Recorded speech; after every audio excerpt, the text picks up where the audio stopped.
사사기 5장 23절에서 30절 말씀 교독합니다. 오늘 말씀도 계속해서 드보라와 바락의 찬양을 내용으로 하고 있습니다. 오늘 말씀에는 여호와의 전쟁에 돕지 않은 자와 도운 자의 모습에 대해서, 장래에 대해서 하나님께서 말씀하고 있습니다. 방관자 메로스를 저주하였습니다. 23절 말씀에 메로스를 저주하라. 이것은 너희가 거듭거듭 그를 저주할 것은 여호와를 돕지 아니했다.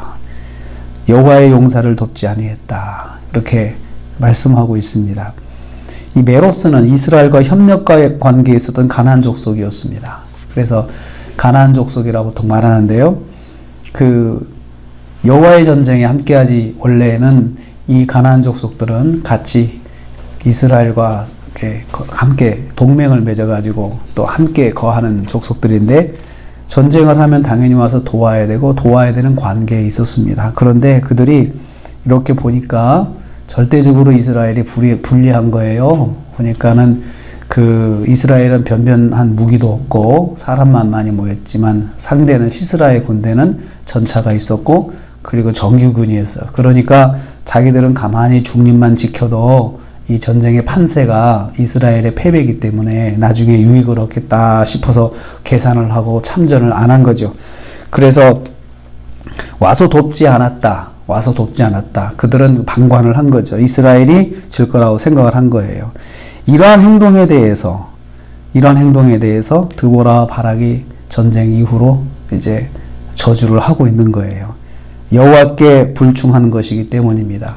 하나님의 백성을 돕지 않은 것은 하나님에 대한 불신입니다. 그래서 하나님의 일에 협력하지 않은 것은 하나님을 대적하는 것이기 때문에, 그래서 그 대적한 거에 대해서 이제 대가를 받으라는 거죠. 그래서 하나님을 대적하는 일은 저주를 받는 일이다 라고 그렇게 말씀하고 있습니다. 그래서 하나님의 성도를 돕지 않는 것, 하나님의 일을 하는 성도를 돕지 않고 대적하는 것은, 그것은 곧 저주받을 일이다 라고 그렇게 선포하고 있습니다. 그런데 헤벨의 아내 야일은 축복을 받았습니다. 그러니까 메로스하고 헤벨의 아내하고는 대조된 게 뭐냐면, 메로스도 가나안 족속이고 이스라엘 백성은 아니죠. 헤벨의 아내는 겐 족속도 이스라엘 족속은 아니잖아요. 그러니까 이방 족속인데 메로스는 협력을 해야 될 의무가 있는데 돕지 않았고, 겐 족속은 사실은 협력의 의무는 없어요. 그런데 겐 족속은 자발적으로 참여를 했는데 한 가정이 대표해서 헤벨의 가정이 대표해서 참석했는데 부인이 스스로 위험을 무릅쓰고 시스라를 살해하는데 앞장을 쓴 거예요. 그러니까 한 족속은 의무가 있는데 방관했고, 한 족속은 그런 의무는 없지만 이스라엘에 협력하는 일을 했던 거죠. 그래서 위험을 무릅쓰고 시스라를 살해하는데 앞장섰습니다. 26절에 자세하게 기록하고 있어요. 그런데 이제 겐 족속은 여호와의 전쟁에서 여호와의 편에서 헌신한 것으로 이것을 평가하고 축복하고 있습니다. 그래서 더욱 복을 받을지어다 이렇게 축복하고 있습니다. 하나님의 일에 참여하는 복을 받습니다. 하나님의 일을 하나님을 믿는 일이기 때문입니다. 하나님의 일에 참여하는 것, 하나님의 백성을 돕는 것은 하나님을 믿는 것을 대변을 하는 것입니다. 여리고성의 기생 라합이 있습니다.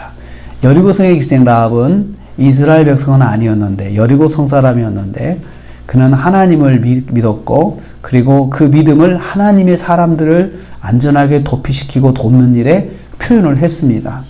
그래서 하나님의 사람을 돕는 것은 하나님에 대한 믿음의 표현입니다. 그래서 성도를 돕는 것은 하나님을 믿는 것에 대한 그 믿음의 표현이기도 하다는 거죠. 그래서 하나님의 일에 협력하면, 성도에게 협력하면, 하나님의 일을 하는 성도에게 협력하면 복을 받습니다. 그래서 전쟁을 통해서 이스라엘 백성은 아니지만 이스라엘 돕지 않고 방관하고 대적한 사람들과, 또 이스라엘 백성은 아니지만 하나님을 돕기 위해서 이스라엘 백성을 돕는 사람들로 이렇게 딱 구분이 되었던 것입니다. 여기에 더하여서 시스라의 어머니가 28절부터 나오는데요. 시스라의 어머니는 어떤 사람이냐 하면요. 하나님을 대적하는 자의 가족이에요. 그렇죠? 하나님을 대적하는 자의 가족은 어떻게 하나님께서 심판하십니까? 마음의 고통을 받게 하시는 거예요.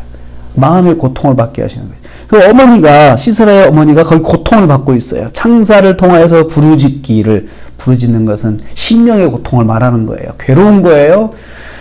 비가 오니까는 우리 아들이 전쟁에 나갔는데 마차를 타고 갔는데 이렇게 비가 오면 마차가 굴러가지 못할 건데 하면서 걱정을 하는 거죠.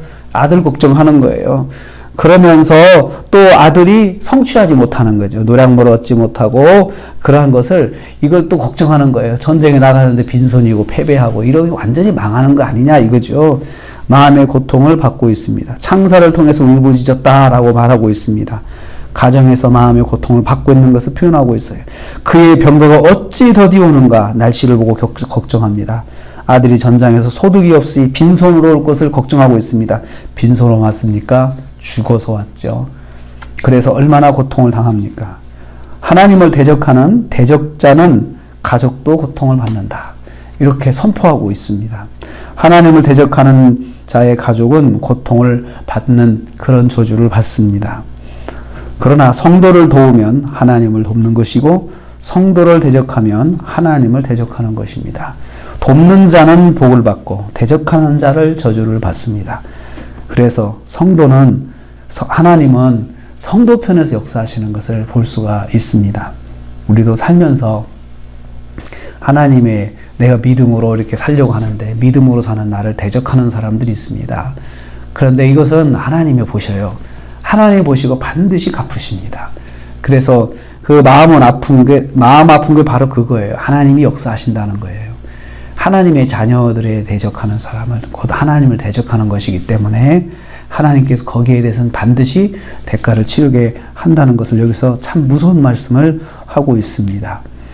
방관자도 하나님께서 저주하시고 협력자는 복을 주시고 또 대적자는 그 가족까지도 고통을 받게 하시는 것을 여기서 말씀하고 있습니다. 하나님은 성도 편에서 일하시는데 오늘 하루도 우리가 하루를 지내면서 기억해야 할 것은 하나님은 내 편에서 일하신다. 나에게 호의를 가진 사람은 복을 주시고 나를 아주 그 심령으로부터 계획적으로 대적하는 사람들 그리고 또 비협조적으로 나를 힘들게 하는 사람들 하나님이 다 보신다는 것을 꼭 기억하십시오. 오늘 하루를 삽니다. 하나님은 성도 편에서 일하십니다. 나를 대적하는 사람을 내가 굳이 막 화를 내면서 왜 나를 그렇게 하지 마십시오. 왜냐하면 하나님이 보시잖아요. 하나님이 다 거기에 대해서는 반응하시겠다 약속을 하셨어요. 그래서 가능하면 복을 받도록 해야 되고 저렇게 하면 안 되는데 라는 안타까운 마음으로 기도해주고 하는 것이 우리한테 필요합니다. 우리는 오늘 하루를 살면서 무슨 일이든지 간에 축복하며 살아야 됩니다. 가까이 있는 사람을 축복하면서 저 사람이 뭐라 하든지 간에 우리는 축복하는 게 우리의 일이거든요. 그래서 하나님께서 심판하는 것에 저가 심판을 받지 않도록 해야겠다 이런 마음을 가져야 되겠습니다. 오늘 하루 하나님께서 성도의 편에서 역사하신다 그랬습니다. 오늘 하루 승리하시고 내 편에서 일하시는 주님을 의지하면서 항상 기도하시면서 오늘 하루도 승리하시길 주님의 이름으로 축복합니다.